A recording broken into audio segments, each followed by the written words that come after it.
এখন যেদিকে যাও রেহাই নেই বলে মারিয়া অট্টহাসিতে মেতে ওঠে। সেই সাথে আশেপাশের মানুষও। জিমি ক্রুদ্ধ চোখে তাকায় মারিয়ার দিকে। তামিশা চোখের দৃষ্টি দিয়ে যেন মারিয়াকে খেয়ে ফেলবে। এখন আর সে মারিয়াকে ভয় পায় না। সিমরান রাত দিয়ে নখ কামড়াতে কামড়াতে এদিকে ওদিকে তাকাচ্ছে। ওকে ডান, আমি রাজি, তবে আমি যদি জিতে যাই তাহলে আপনাকে তাই করতে হবে যা আমি বলবো। Jimmy, are you crazy? তুই কেন খাবি এগুলো? যে এরকম প্রতিযোগিতায় নিয়ম করেছে সেই খাক, আমরা তার কথা শুনতে বাধ্য নই। হাফ লেডিস মেয়েদের কথায় পাত্তা দেওয়ার দরকার নেই। জিমির সম্মতিতে ইসমি চেঁচিয়ে ওঠে। সে এই অন্যায় কিছুতেই মেনে নিবে না। জিমি একদম ঝাল খেতে পারে না, আর এটা খেলে তো জায়গায় মরে যাবেও। ইসমি কিছুই ভাবতে পারছে না, মাথা কাজ করা বন্ধ করে দিয়েছে তার। তামিশা এবার একটা অভাবনীয় কাজ করে। সকলের সামনে জোর গলায় চেঁচিয়ে ওঠে, জিমির বদলে আমি খাবো ওই ফুচকা। জিমি, ইসমি, সিমরান আর সকলেই চকিত দৃষ্টিতে তাকায় তামিশার দিকে। জিমি তামিশার দিকে এগিয়ে যায়। কি বলছিস কি তুই? আমার জন্য তুই কেন এত বড় রিস্ক নিবি? না না, আমিই খাবো। আমার জন্য কেউ বিপদে পড়ুক আমি চাই না। তুই আমার বন্ধু জিমি। আমার জন্য এতদিনে যা করেছিস তা আমি কখনোই শোধ করতে পারবো না, কিন্তু এই মুহূর্তে আমি তোকে বিপদের মুখে ফেলে দাঁড়িয়ে দেখতে পারি না কিছুতেই। তামিশার কথায় মারিয়া অট্টহাসিতে ফেটে পড়ে। শিহাবের পিঠে চাপড় মেরে বলতে থাকে, উপস, কি ভালোবাসা! তা ভালোবাসা কিছু জমিয়ে রাখো পরে সান্ত্বনা দেওয়ার জন্য। মারিয়া এবার চোখে মুখে ক্ষোভ এনে হিসহিসিয়ে বলে, এই মাইয়া, তোর তো অনেক সাহস বে। বান্ধবীর শাস্তি নিজে পেতে চাস? ওকে, তোর শাস্তি পাওয়ার যখন এত ইচ্ছে তাহলে ব্যবস্থা করে দিচ্ছি। রিয়া আর কেয়াকে উদ্দেশ্য করে বলে, এইটারে নিয়ে যা তো ওয়েলকাম রুমে রেখে তাড়াতাড়ি আসিস। আরও দুইটা আছে তো, ওদের ধরে রেখে নিয়ে প্রাণপ্রিয় বান্ধবীর করুণ অবস্থা দেখতে হবে তো। কেয়া আর রিয়া আদেশ পেয়ে টেনে হেঁচড়ে তামিশাকে নিয়ে যেতে থাকে। জিমিরা আটকাতে গেলে মারিয়ার কিছু চেলাপেলা ওদের আটকে রাখে। জিমি নিজের সর্বশক্তি দিয়ে চেষ্টা করছে ছোটার জন্য, তামিশাকে বাঁচাতে। তামিশা ছটফট করছে। কেয়া বিরক্ত হয়ে তামিশার মুখে পেপার স্প্রে ছড়িয়ে দেয়। সাথে সাথেই ঢলে পড়ে তামিশা। জিমি, ইসমি আর সিমরান চেঁচিয়ে ওঠে। তা দেখে মারিয়া বিদ্রূপের হাসি দেয়। ইস, খুব কষ্ট হচ্ছে না? আচ্ছা চলো কষ্ট ঘুচিয়ে দেই, দুঃখ পাওয়ার ভঙ্গিতে উপহাস করে মারিয়া। কিছু মেয়েরাই জিমিকে টেনে টেবিলের সামনে নিয়ে গেল। কারো কারো জিমির জন্য মায় হলেও সাহসে না কুলিয়ে চুপ করে আছে। ইসমি আর সিমরানের হাত মুখ বেঁধে দাঁড় করিয়ে আটকে রেখেছে এক পাশে। ইসমি চোখে পানি টলমল করছে আর সিমরানের মুখে ভয়। সিমরান ফিসফিস করে ঠোঁট নাড়ায় ইসমির উদ্দেশ্যে, আমাদের ওদের দুজনকে বাঁচাতে হবে ইসমি। জিমি এদের বসে রাজি হলেও এটা খেলে ও অসুস্থ হয়ে পড়বে, অনেক ঝাল এগুলো। মারিয়া যে সসের কথা বলেছে ওটা চাইনিজ সস, স্পেশালভাবে বানানো। এটার এক ফোঁটা খেলেই মানুষ ঝালে পাগল হয়ে যায়, সেখানে জিমি এতগুলো খেলে শেষ হয়ে যাবে। প্লিজ কিছু করো, তামিশাকে বাঁচাতে হবে। দুজনের মুখ বাধা থাকলেও আমি সিমরানের স্পষ্ট বিড়বিড় করে বলা কথাগুলো বুঝে নেই। তাদের যে ধরে রেখেছে তার মনোযোগ সামনের দিকে, তাই ওদের কথা বেশি বুঝেনি। কি বলছো কি সিমরান? হ্যাঁ, আমি ফোনে দেখেছিলাম এই সস সম্পর্কে। বাঁচাও প্লিজ। ইসমির মাথা কাজ করা বন্ধ করে দেয়। এখন কি হবে? তারা ছাড়া পাবে কিভাবে আর বাঁচাবে কিভাবে? তার হাত শক্ত করে ধরে রেখেছে তারা। তার উপর হাতটা এত শক্ত করে বেঁধেছে যে নাড়ানোর উপায়ও নেই। উফ, কি জ্বালা রে। রাগে কটমট করতে করতে বলে। জিমির ভাবভঙ্গি বোঝা দেয় মারিয়ার রাগে এতে পারদ পড়ে। সে ভেবেছিল এখন তো পায়ে ধরে ক্ষমা চাইবে আর সে পৈশাচিক হাসি দিবে জেতার জন্য। এ মেয়ে, কী সমস্যা তোর? খাচ্ছিস না কেন? না খেলে তোর 3 বান্ধবীকে আর প্রাণ থাকা অবস্থায় পাবি না। ডিরেক্ট উপরে। জিমির শরীর মৃদ্র কেঁপে ওঠে। মারিয়ার চোখ এড়ায় না তা। তাচ্ছিল্যের হাসি দিয়ে পাশে থেকে কয়েকজনকে ডাকে। শোন, একটু আগে যে মেয়েটাকে নিয়ে গেছে না, রিয়া আর কেয়া, আমাদের ওয়েলকাম রুমে, ওরে ছাদে নিয়ে গিয়ে টুপ করে নিচে ফেলে দিবি। জিমি, ইসমি আর সিমরান ভয়ার্ত দৃষ্টিতে তাকায়। জিমি ফটাফট বলে, আমি খাচ্ছি। ওকে প্লিজ, কিছু করবেন না। এই তো লাইনে এসেছো বাছাধন। জিমি প্লেট থেকে একটা ফুচকা হাতে নেয়। ভিতরে পুরোটা শুকনো মরিচের গুঁড়া দিয়ে ভরা। এগুলো আগের থেকেই সাজিয়ে আনা হয়েছে। জিমি কাপা কাপা হাতে সসের কৌটা টেনে নেয়। লাল টুকটুকে সসের বাটিতে ফুচকাটা ডুবিয়ে মুখে দিতেই মনে হলো ঝালে ভিতরে সব পুড়ে যাচ্ছে। মনে হচ্ছে কণ্ঠনালী গালের মাংস গলে এসে পড়বে। চোখ দুটো লাল টকটকে বর্ণ ধারণ করেছে। চোখের মণিতে পানি চিকচিক করে উঠে। মাথাটা তার মুহূর্তেই ঘুরে ওঠে। জিমি টেবিলের এক কোণায় হাত দিয়ে ধরে ব্যালেন্স ঠিক রাখে। চোখ বুজে ফুচকাটা গিলতেই তার অনুভব হলো তার মুখে যেন কেউ গলন্ত সীসা ঢেলে দিয়েছে, যেটা সব কিছু গলিয়ে পীড়া দিচ্ছে। ইসমির চোখেও পানি চিকচিক করছে। ছোটার জন্য ছটফট করতেই আরও শক্ত করে চেপে ধরে তার দুপাশ। জিমির কষ্টে ইসমির বুক ফেটে কান্না আসছে। মেয়েটা ছোট থেকে একদম ঝাল খেতে পারে না, তা তো তার থেকে ভালো আর কেউ জানে না। মারিয়ার মুখে তৃপ্তির হাসি। জিমির প্রতিটি যন্ত্রণা তাকে আনন্দ দিচ্ছে। জিমি কান্না গিলে আরেকটা ফুচকা হাতে নিলেই তার ভেতরটা কেঁপে ওঠে। পেট জ্বালা পোড়া করছে। এক পলক ইসমির দিকে তাকিয়ে ফুচকাটা মুখে দিয়ে চোখটা বন্ধ করে নেয়। মুখটা তার ঝালে পুড়ে যাচ্ছে। একইভাবে তৃতীয় ফুচকাটা মুখে দিতেই চোখে মুখে অন্ধকার দেখতে শুরু করে। মাথাটা ভার হয়ে এসেছে। চারপাশে ঘুরছে মনে হচ্ছে।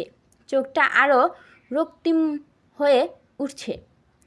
হাত পা কাঁপতে শুরু করেছে। জিমির অবস্থা দেখে মারিয়া তাচ্ছিল্যের হাসি দেয়। এবার তো মেনে নে, তুই হেরে যাবি। স্যালেন্ডার কর।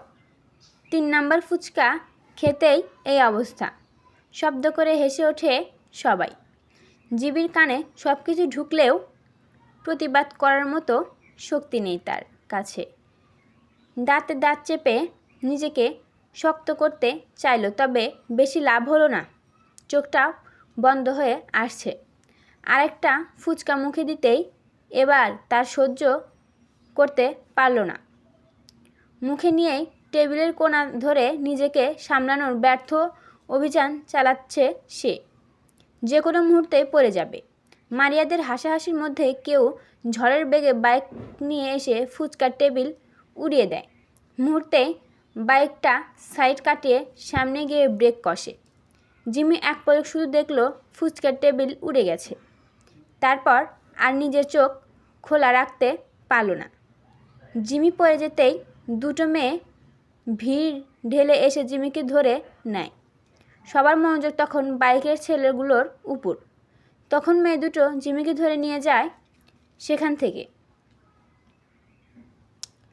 মারিয়া রাগে গজগজ করতে করতে আপাদমস্ত কালো পোশাক দ্বারা ঢাকা ছেলেটার কাছে তেড়ে যায়। ছেলেটার মুখেও একটা কালো হেলমেট। ভিড়ের মধ্যে সরু রাস্তা ছিল, সেখানে দিয়েই বাইক ঢুকে সব কিছু উড়িয়ে দিয়েছে ছেলেটা। মারিয়ার গায়েও কিছুটা সস পড়েছে, তাতে যেন আগুন জ্বলার মতো জ্বলছে শরীর। রাগে হিতাহিত জ্ঞান হারিয়ে ছেলেটার বাইকে থাবা মেরে বসে। ছেলেটার হাতে থাকা চাবির রিংটা ঘোরানো তৎক্ষণাৎ বন্ধ হয়ে যায়। ঘাড় ঘুরিয়ে মালির দিকে তাকায়। তখনই শব্দ তুলে পরপর 5টা বাইক এসে ছেলেটার বাইকের পাশে ব্রেক কষে। ছেলেটা লাফ দিয়ে বাইক থেকে নেমে বাইকে হেলান দিয়ে দাঁড়ায়। কাকা হাসি হেসে মুখ থেকে হেলমেট খুলতেই সবাই হতভম্ব দৃষ্টিতে তাকিয়ে থাকে। এটা যে ঈশান সবাই যেন বিশ্বাসই করতে পারছে না। সকলের দৃষ্টিতে তখন বিস্ময় আর কৌতূহল। মারিয়ার ভঙ্গি মুহূর্তেই পরিবর্তন হয়। রাগ গিয়ে সেখানে ভর করে মুগ্ধতা আর নাকামি। থাবা মারা হাতটা দিয়ে বাইকে আদরের সহিত হাত বুলাতে গেলে পিছন থেকে কেউ তার চুল টেনে ধরে। মারিয়া রাগটা প্রকাশ না করে পিছনে তাকিয়ে দেখে দাঁত কেলিয়ে রিহান দাঁড়িয়ে আছে। তার থেকে কিছু দূরত্বে কিয়ান, শ্রাবণ, তামিম, সাব্বির মুখে রহস্যময় হাসি নিয়ে দাঁড়িয়ে আছে। দূরে খালা, দূরে, লিমিট ক্রস করবেন না আফা। ডান হাতে নাক ধরে বাম হাতে ঝাড়তে থাকে যেন কি আবর্জনাই না ধরে তার হাত নষ্ট করে ফেলেছে। You, how dear you. Oops, এই ইংলিশ ফিলিংস দূরে গিয়ে মারবেন খালা। আপাতত ওর বাইকের থেকে দূরে সরেন। কি বিচ্ছির গন্ধ আসছে শরীর থেকে। বমি করার মতো করে উপর হয় রিহান। তা খালা একটু ভালো করে ডলে গোসল করতে পারেন না? শরীরে এত গন্ধ কেন? ছি ছি। শুনেন খালা, ভালো উপদেশ দেই দুর্গন্ধ তাড়ানোর জন্য। 1 কেজি রিন পাউডার শরীরে ঢেলে ভিমবারের মাজন আছে না, স্টিলের যেটা, ওই যে কড়াই আর হাঁড়ি পাতুল মাঝে, ওইটা দিয়ে 3-4 বার ঘন্টা মাজবেন দিনে 4 বেলা। তাহলে দেখবেন শরীর ফর্সা হবে, আরও সাদা চকচক করবে, দুর্গন্ধও থাকবে না। যদিও আপনার মন ময়লা, পারলে মনটা একদিনের জন্য বের করে ওইটাকেও ভিমবার দিয়ে ধুইলেন। ছি, কি পচা গন্ধ রে বাপ। রিহানের নাটকীয় ভঙ্গিতে কথাগুলো শুনে সবাই অট্টহাসিতে মেতে ওঠে। তাতে মারিয়া ক্ষোভের তীক্ষ্ণ দৃষ্টিতে তাকায় রিহানের দিকে। রিহান তা দেখে নিজের ছোট ছোট চুলগুলো ধরে দুপাশে উড়িয়ে মুখ ভেঙচি দিয়ে অন্য পাশে ঘুরে তাকায়। কিয়ান আর তামিম এদিক ওদিক তাকিয়ে মুখে হাত দিয়ে হাসি থামানোর চেষ্টা করে। সাব্বির নিজেও বড় বড় করে শ্বাস নিচ্ছে হাসি আটকাতে। শ্রাবণের মুখও এক চিলতে সূক্ষ্ম হাসি ফুটে, যদিও সেটা ভালোভাবে না খেয়াল করলে বোঝা যায় না। ঈশান বাইকের উপর বসে আছে এখন। উপস, আমার রূপের এত গরম কেন রে? এই গ্রীষ্মে এত চাপ, এগুলো রোদে না রে, এগুলো আমার রূপের গরম, বুঝলি? এজন্যই মেয়েরা কেমন বলদির মতো তাকায় থাকে রে কিয়ান। আমার বুঝি লজ্জা লাগে না? আমি ছেলে বলে কি মানুষ না? এর মধ্যে যদি আবার কিছু খালারা আর আপারা তাকিয়ে থাকে তাহলে তো সমস্যা ভাই, নজর লেগে যাবে তো আমার। রিহান এবার ঈশানের দিকে তাকিয়ে বলে, ওই তোর কাছে কি কাজল আছে? থাকলে দে তো, নজর টিকা দিব। ডিজেল আছে, সাথে লাইটারও আছে। দিব নাকি? দূর শালা। ঈশানের জবাবে তেতে ওঠে রিহান। মারিয়া কিছুটা দূরে দাঁড়িয়ে রাগে রাগে ফুঁসছে। তার শরীরে জ্বলে যাচ্ছে আর সহ্য হতে না পেরে ওয়াশরুমের উদ্দেশ্যে চলে যায়। মারিয়া যেতেই বিসি গ্যাং এর সবাই উচ্চস্বরে হেসে ওঠে। ঈশানের মুখেও হাসি এখন। ইসমি আর সিমরান পাগলের মতো এদিক ওদিক জিমি আর তামিশাকে খুঁজছে। ভিড়ের মধ্যে কেউ হঠাৎ তাদের হাত খুলে দিয়েছিল। কে খুলে দিয়েছে দেখতে পায়নি তারা, তবে ছাড়া পেতেই হন্তদন্ত হয়ে জিমিকে বাঁচাতে গেলেই তাকে আর খুঁজে পায়নি তারা। সবাই যখন ঈশানের দিকে ছোটাছুটি করছিল তখনই জিমিকে ভিড়ের মধ্যে হারিয়ে ফেলেছে তারা। প্রতিটা ক্লাসরুম, ওয়াশরুম, কমন রুম, সব জায়গাতেই হন্য হন্য হয়ে খুঁজেছে তারা। তামিশাকেও খুঁজে পাচ্ছে না এখন। জিমিকে খুঁজে পাওয়ার কোনো উপায় পাচ্ছে না ইসমি।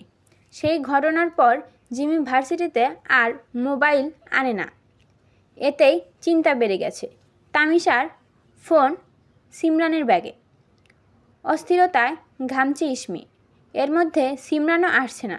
সিমরান অন্য ডিপার্টমেন্টে খুঁজতে গেছে। ইসমি ওয়াশরুমে খোঁজা শেষে চিন্তিত বদনে করিডোর দিয়ে সামনে যেতেই কারোর সাথে সজোরে ধাক্কা খায়। নিজেকে সামনে সরি বলে কাটিয়ে যেতে নিলেই দেখে কিয়ান ফ্যালফ্যাল করে তাকিয়ে আছে। তার পিছনে দাঁড়িয়ে আছে ঈশান। ইসমি কোনো কথা বলে পাশ কাটিয়ে চলে যায়। এক প্রকার তাদের না দেখার ভান করেই উল্টো পথে পা বাড়ায়। কিয়ান তৎক্ষণাৎ পিছু রেগে ওঠে, এ মেয়ে দাঁড়াও। ইসমি চলে যেতে নিলে এবার ঈশান হুঙ্কার দিয়ে উঠে, তোমাকে দাঁড়াতে বলা হয়েছে না। ইসমির পথ যুগল থেমে যায়। পিছনে ঘুরে পিছু কটু কথা বলবে তখনই তাকে অবাক করে দিয়ে ঈশান প্রশ্ন করে, তোমার বান্ধবী কোথায়? ইসমির শরীরে যেন পারদ পড়ে। তেতে উঠে শক্ত কণ্ঠে বলে, জাহান্নামে। আপনাদের কোনো সমস্যা? ওমা তাই নাকি? কেন অবাক হয়ে জিজ্ঞেস করে। ইসমি কিছু বলবে তখন দূর থেকে সিমরানকে দৌড়ে আসতে দেখে। এদিকেই ঈশান আর কিয়ানকে খেয়াল না করেই তাড়াহুড়ো করে বলে, জিমির অবস্থা খুব খারাপ, ও হাসপাতালে আছে। তামিশাও ওখানে আছে, আমাকে মাত্র ফোন দিল, তাড়াতাড়ি চল। হাঁপাতে থাকে সিমরান। একদমে কথাগুলো বলে। ইসমি ঈশান আর কিয়ানকে কিছু ভাবার সুযোগ না দিয়েই সিমরানকে নিয়ে দৌড়ে সামনে যেতে থাকে। পিছনে ফেলে যায় ঈশান আর কিয়ানের অবিশ্বাস্য মুখখানা।